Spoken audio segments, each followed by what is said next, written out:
రాని చెప్తున్నా కదా. అడ్డు కాదు షెడ్ మాదని నీకు తెలుదా? దేవుడు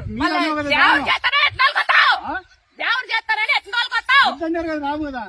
వద్దన్నారా మీరు ముందు చెప్తున్నా? ముందు నుంచి నేను చెప్పి మేము షెడ్ మాదే, ఇల్లు మాదే. నీ కట్నం కింద నీకు రాసి ఇచ్చాడు మా నాయన లేదంలే. నువ్వు చెప్పలేదా కాబట్టి నన్ను కూడా ఇవన్నీ మీరు రాసిచ్చినాడు. రిజిస్టర్ అయ్యింది. మళ్ళీ రిజిస్టర్ అయినా చూపి పోలీసు వాళ్ళ దగ్గర చూపి చూపించలేదా? పడుతున్నా అంటావా?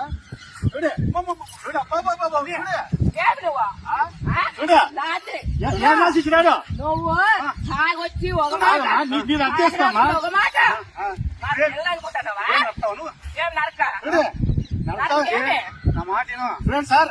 పోలీసు వాళ్ళు మీరే చూడండి. పోలీసు వాళ్ళు నా మాట పోలీసు వాళ్ళతో ఈఎంఐ పోయి కేసు పెడతాది. మా నాయన ఆస్తి వచ్చిన మా దొంగతనంగా అనంతపురంలో చేయించుకొని ఏమో లేదనడం లే. ఇది అర్థేసుకో మాట చూడండి.